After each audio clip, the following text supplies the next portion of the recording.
Hey leaders, hope you guys are doing well. First and foremost, let me say thank you, thank you, thank you so much. I cannot say thank you enough for being willing to serve this weekend at DNow, but wanted to send a quick video, and I'll try to be brief in it, but wanted to give you guys some information and just some training, if you will, on what to expect for DNow this weekend. It's definitely a scaled back version in years past. Just we'll be on campus for most everything except for Saturday night, and so. But know that there's a schedule attached to this email, and you guys will be able to walk through that. And if you have any questions, let me know on where you're supposed to be. But with that, if you guys could just help students get to where they're supposed to be going, and just maybe show up about 15 minutes early to when we start the day, and that would be super helpful. But yeah, it'll be really cool and should run really smoothly. With it being all on campus and everybody should know where they're supposed to go.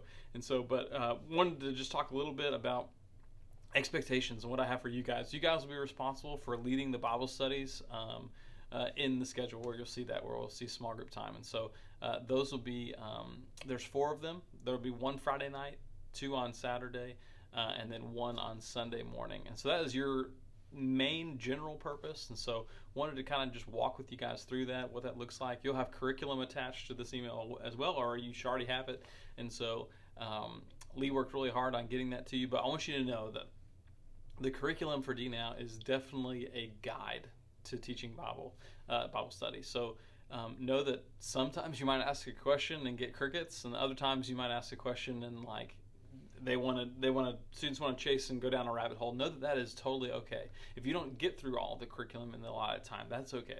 If you have to go on another tangent, well, and that's where students want to talk about, and that's really not where the Bible study was leading. That's okay too. I want you to know that that curriculum is meant as a guide for you to have those conversations with students, but sometimes those students might direct the conversation another way, and that's totally okay. And so know that you have freedom in that. I would encourage you to try to stick to the curriculum, try to stay on track, but with that, I want to give you the freedom to know that, hey, sometimes, it's not working, or sometimes, I want you to have the freedom to be able to try new things and be able to say, hey, well, maybe I'll ask this question and see if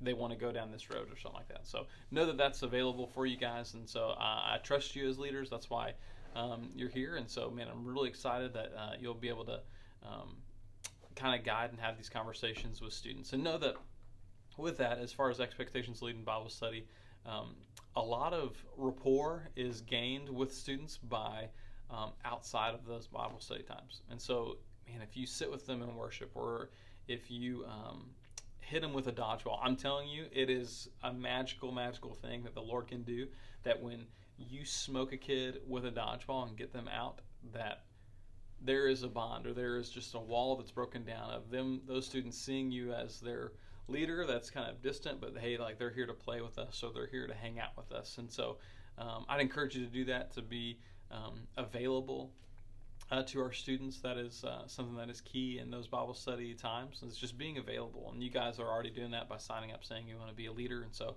I'm super thankful for you in that. And so, yeah, that's really my expectations, I guess, is that you would be able to lead Bible study well, and that you would be able to minister to our students during free time at worship, and just be with the students, be available, and play with them. With that, some counseling sessions might come up, and so I wanted to just encourage you guys. We have these little booklets. It's a spiritual commitment guide, and know that Chad probably on Saturday night will give a form of an invitation. Or I know that we have lost students that are coming to DNow, and so that's a great thing, and I'm super thankful that they're here. But these are going to be able to help you guys in any counseling session that you might have. And so when you're available for those times, if Chad says, hey, I want you to go to the back of the room and talk to a counselor, we'll have these. Or maybe it comes up after small group and says, hey, can I talk to you for a minute? We'll have these available and with you guys. And really all they are, it just gives you some background, I guess, and ways to walk through a counseling session if you've never done that before. And so basically, if you turn to the first opening pages, you'll see all these different options. And so the red, blue, green, yellow, purple, and gray options. And those are all different kinds of counseling sessions that you might come across. So one would be, I want to start a relationship with Christ. One would be, I thought I was a Christian once, but now I'm not sure. Just a counseling session of affirmation.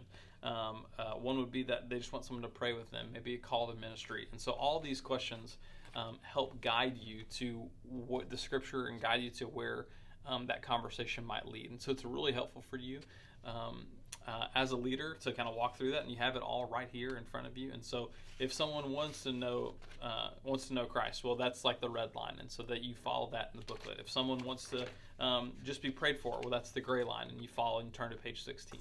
And so it's really, really helpful. And so know that on the back of these counseling booklets are information. And this is really for me to be able to follow up, and for us to plug that student in, whatever that counseling session looked like, to be able to plug that student in where they need to go. And so if you could just take down the information right here, and then you tear this card off. This card actually is a perforation, so it rips right out of the back of the book, and then the booklet will go with the student.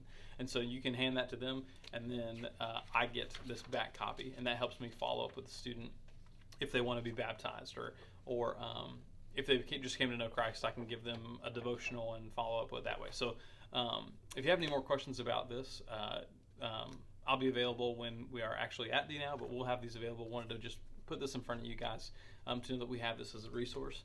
And just counseling in general, I can give you guys some help in that. Know that when counseling comes with students, the best thing to do is to ask open-ended questions, not necessarily yes or no questions, because sometimes a student's motivations might not necessarily be the best, or they really don't know why they came back, and it helps them process. I'll tell you a quick story. Is one time I was at a camp and counseled with a student. It was a kids camp, and so this kid was in like 5th grade, and he came back in the middle of an invitation that the speaker gave, and came up to me and said, hey, I'd like to be counseled. And I was like, okay. And we walked back through, and I said, hey man, why did you come back? A really general question.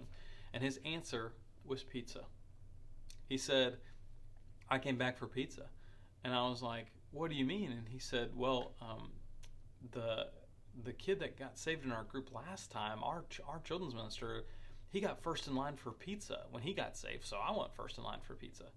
And so I tell you that illustration or give you that example just because know that students are similar in the fact that sometimes their motivations might be different. So just ask those open-ended questions, and that's what this is a really helpful guide. Sometimes it's really easy when you see a kid walk back and be like, oh, you're getting saved, that's awesome, when really they might be struggling with something else, or they might not be ready, or they might not really have those motivations in mind. And so I wanted to encourage you in that, to just ask those open-ended questions and build those relationships with students. And so I know I can remember for myself, I can remember specific leaders that have helped me and that have invested in me, leaders like Kenneth and Bruce and guys named Travis Claypool and Ron O'Brien. I still remember to this day because they came and invested in me. And so I'm thankful that you guys get to have that opportunity to invest in our students, and hope you get to build those relationships as well. Lastly, I just want to talk through COVID stuff. I really hope that you guys can back me on masks. I know it's really hard, and they're annoying, and students are kind of the worst at masks, but if we could keep these on, and you could help me just encourage students that, hey, it's keeping others safe and being selfless. And so I really appreciate that. I know that everybody's on the spectrum and different views of what COVID is, but I hope that we can really just be safe together, and that you can help me encourage students to social distance and encourage students to keep their mask on while they're in the worship room and things like that. And so know that the guidelines really are what we see on Sunday mornings. So if they could have their, that's what we're going to mimic. We're going to mimic Sunday mornings, and we're going to mimic their school system of that students are required to have masks on while they're in the worship room. So if they go outside and they're shooting basketball, they can take it off, that's fine. But while they're in the building, if they could keep it on, other than meal times, we would encourage them to kind of follow what Sunday mornings have looked like and what restaurants are looking like, that when you get up from your table, you put your mask back on. And so if y'all could really help me in that, I'd appreciate that, just by being an example for that. And so yeah, that's really it. I really know that I'm available if you guys have any questions or anything like that. This video is already 9 minutes long, so I'm going to try to wrap it up, but really wanted to just tell you guys that I love you and I'm thankful for you, and know that I am praying for you, and I pray that the Lord would use you, and know that any doubt or anything, that the Lord can and will use you, I believe, as you all faithfully serve. And so thank you again so much for serving with students, and we're praying for DNOW, and know that I love you guys. we'll see you at D now. It's gonna be a party.